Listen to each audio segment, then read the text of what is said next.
casting the burden, impressing the subconscious. When man knows his own powers and the workings of his mind, his great desire is to find an easy and quick way to impress the subconscious with good, for simply an intellectual knowledge of the truth will not bring results. In my own case, I found the easiest way is in casting the burden. A metaphysician once explained it in this manner. He said, "The only thing which gives anything weight in nature is the law of gravitation, and if a boulder could be taken high above the planet, there would be no weight in that boulder." And that is what Jesus Christ meant when he said, "My yoke is easy and my burden is light." He had overcome the world vibration and functioned in the fourth dimensional realm, where there is only perfection, completion, life, and joy. He said, "Come to me, all ye that labor and are heavy laden, and I will give you rest. Take my yoke upon you, for my yoke is easy and my burden is light." We are also told in the 55th Psalm to cast thy burden upon the Lord. Many passages in the Bible state that the battle is God's, not man's, and that man is always to stand still and see the salvation of the Lord. This indicates that the superconscious mind, or Christ within, is the department which fights man's battle and relieves him of his burdens. We see, therefore, that man violates law if he carries a burden, and a burden is an adverse thought or condition, and this thought or condition has its root in the subconscious. It seems almost impossible to make any headway directing the subconscious from the conscious or reasoning mind, as the reasoning mind, the intellect, is limited in its conceptions and filled with doubts and fears. How scientific is it then to cast the burden upon the superconscious mind, or Christ within, where it is made light or dissolved into its native nothingness? For example, a woman in urgent need of money may light upon the Christ within, the superconscious, with the statement, "I cast this burden of lack on the Christ within, and I go free to have plenty." The belief in lack was her burden, and as she cast it upon the superconscious with its belief of plenty, an avalanche of supply was the result. We read, "The Christ in you, the hope of glory." Another example, one of my students had been given a new piano, and there was no room in her studio for it until she had moved out the old one. She was in a state of perplexity. She wanted to keep the old piano, but knew of no place to send it. She became desperate, as the new piano was to be sent immediately. In fact, was on its way, with no place to put it. She said it came to her to repeat, "I cast this burden on the Christ within, and I go free." A few minutes later, her phone rang, and a woman friend asked if she might rent her old piano, and it was moved out. A few minutes before the new one arrived. I knew a woman whose burden was resentment. She said, "I cast this burden of resentment on the Christ within, and I go free to be loving, harmonious, and happy." The almighty superconscious flooded the subconscious with love, and her whole life was changed. For years, resentment had held her in a state of torment and imprisoned her soul, the subconscious mind. The statement should be made over and over and over, sometimes for hours at a time, silently or audibly, with quietness but determination. I have often compared it to winding up a Victrola. We must wind ourselves up with spoken words. I have noticed in casting the burden, after a little while, one seems to see clearly. It is impossible to have clear vision while in the throes of carnal mind. Doubts and fear poison the mind and body, and imagination runs riot, attracting disaster and disease. In steadily repeating the affirmation, "I cast this burden on the Christ within and go free," the vision clears, and with it a feeling of relief, and sooner or later comes the manifestation of good, be it health, happiness, or supply.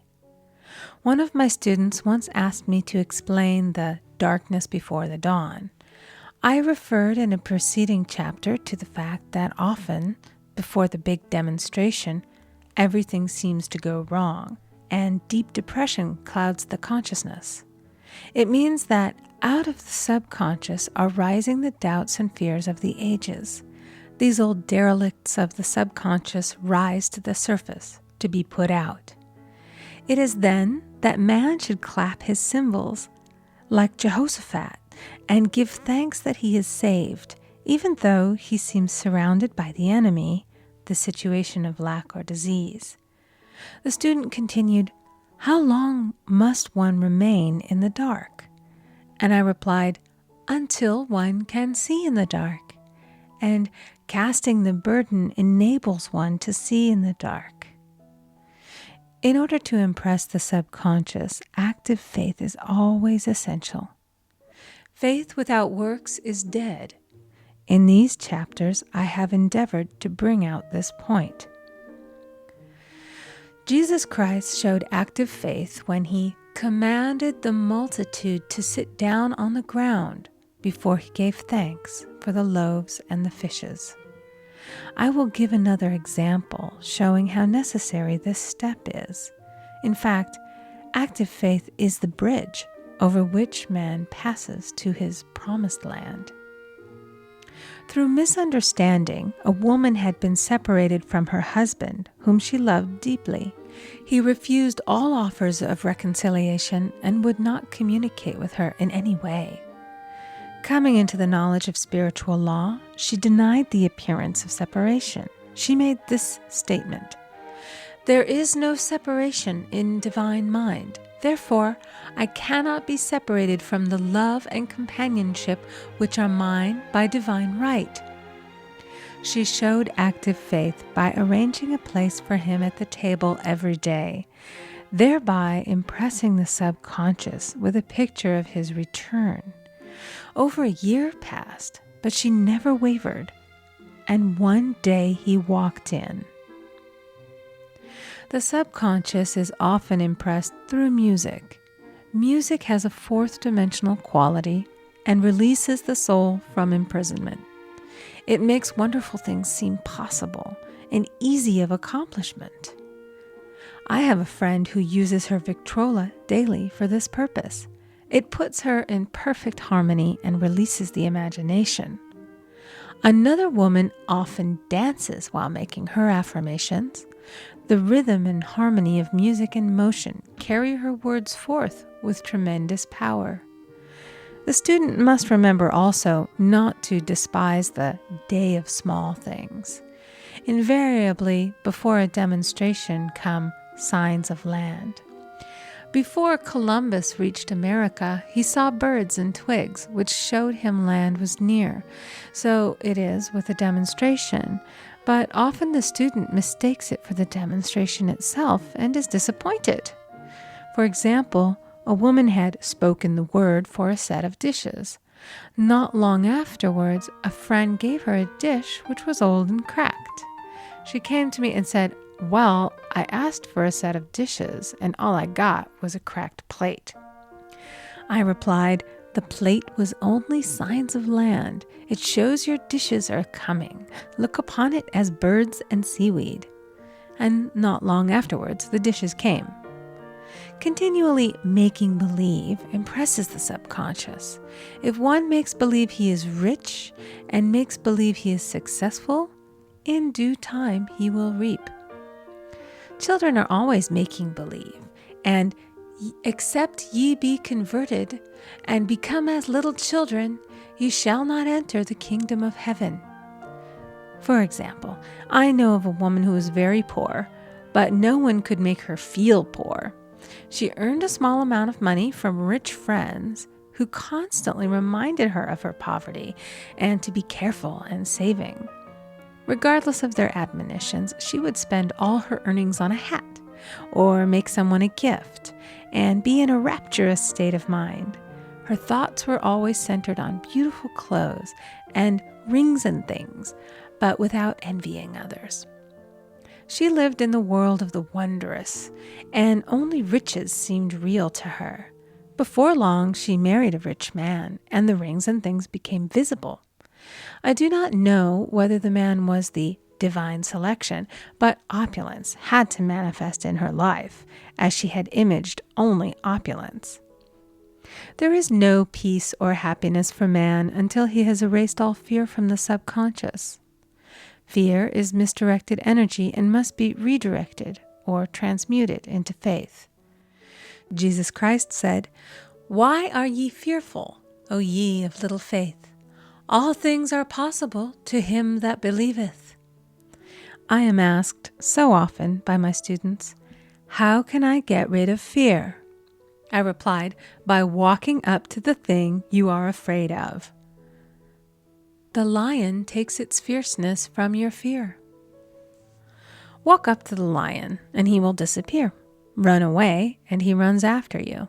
I have shown in previous chapters how the lion of lack disappeared when the individual spent money fearlessly, showing faith that God was his supply and therefore unfailing. Many of my students have come out of the bondage of poverty and are now bountifully supplied through losing all fear of letting money go out. The subconscious is impressed with the truth that God is the giver and the gift. Therefore, as one is one with the giver, he is one with the gift. A splendid statement is, "I now thank God the giver for God the gift."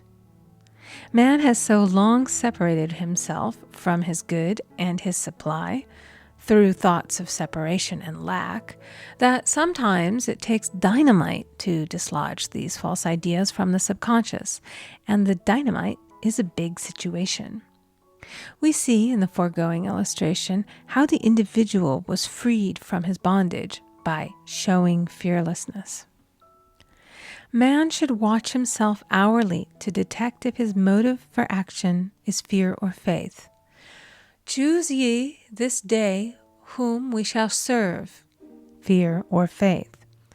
Perhaps one's fear is of personality.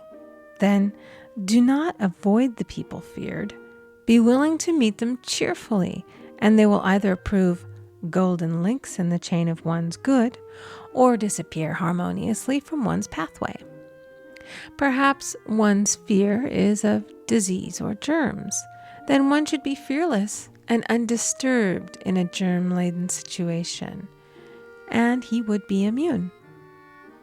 One can only contract germs while vibrating at the same rate as the germ, and fear drags men down to the level of the germ. Of course, the disease-laden germ is the product of carnal mind, as all thought must objectify. Germs do not exist in the superconscious or divine mind, therefore are the products of man's vain imagination. In the twinkling of an eye, man's release will come when he realizes there is no power in evil.